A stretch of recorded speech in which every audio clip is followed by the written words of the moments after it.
one of the most important scriptures of my life that I used to keep on my football locker in college. It was on my locker for 2 years. Still have it in my office today, and that is Jeremiah 29:13.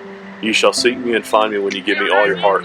I tell you, being back up here in Boone, I get to come up here about once or twice a year, and it's a beautiful place. You know, when you look around where this stadium sits, Kid Brewer Stadium, if you look around, we're just surrounded by mountains, surrounded by God's beauty, His creation.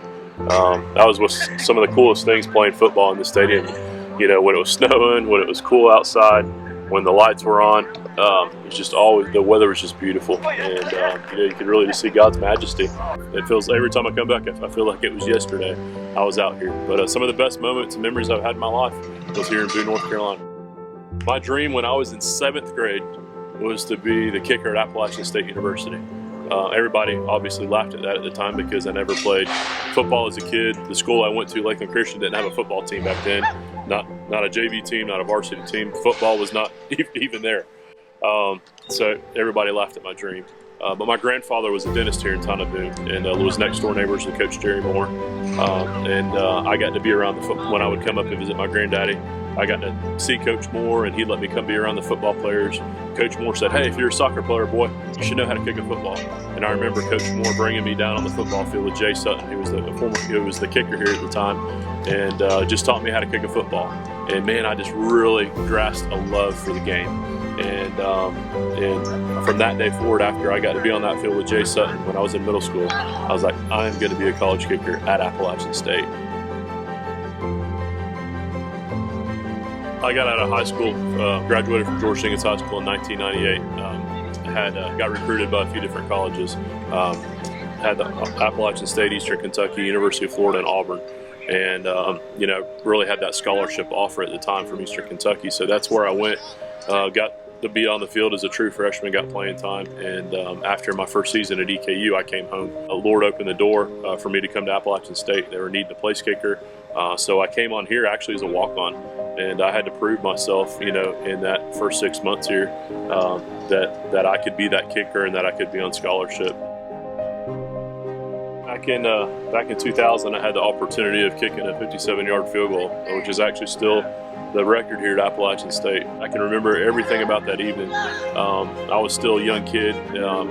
One of my first years on the football field after I came from Eastern Kentucky to here. It was right before halftime with about 3 seconds left on the clock. And Coach Moore said, "Mark, 57-yard field goal, it's all you." And I was nervous as could be. My stomach started turning, and I've kicked kicks that long in practice. I've kicked over 60-yarders in practice, but in the game situation with the line yelling things at you, all that pressure, all the fans, it was a big kick. I remember Philippians 4:13.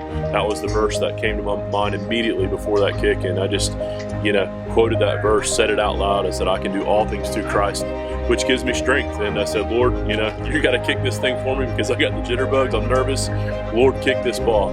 And I remember that ball went through about 10 yards through the uprights. I couldn't believe it. It went right down the middle. I remember one of our coaches even did a backflip in the end zone. Never seen him do a flip in his life. It was an awesome night. It was a good experience. Being a college football player, you get a lot of temptations thrown at you, a lot of different things in life. And I struggled, you know, for that first year and a half, 2 years in college, you know, loving Jesus and living of the world. And I came to a place in my life at the end of my sophomore year in college where I couldn't do both. I couldn't go out partying with the guys, drinking, chasing women, you know, I'll be all about this football thing and then be all about Jesus, you know, on Wednesday nights and Sundays at church, and then have devotional time. Just didn't work.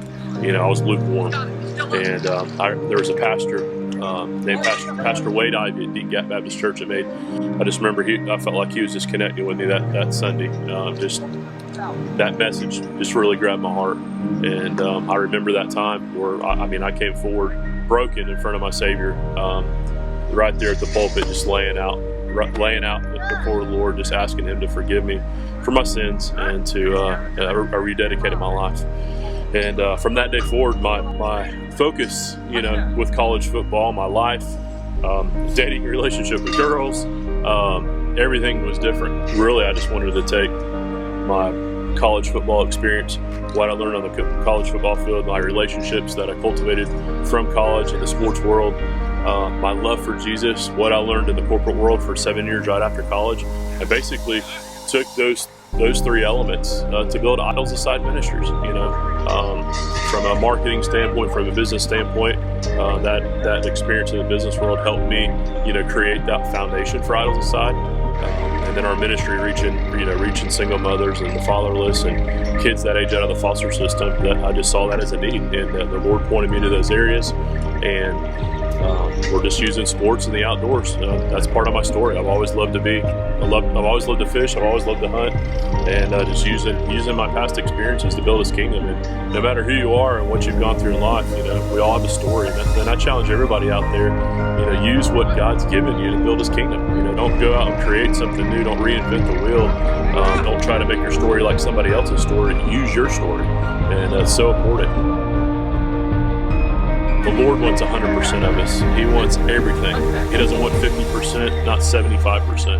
And like I said, when I had those challenges in my first year and a half, 2 years of college, I was living two worlds. I was trying to live for Jesus, but then living for the world too. I was lukewarm, and if you're lukewarm, you can't be what Jeremiah 29:13 says. You can't be 100% for Christ.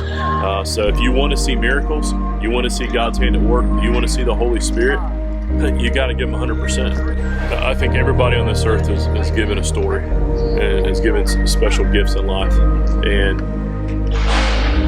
if you're walking with the Lord and you love your Savior and you're close to Him, He wants us to use our stories to build His kingdom.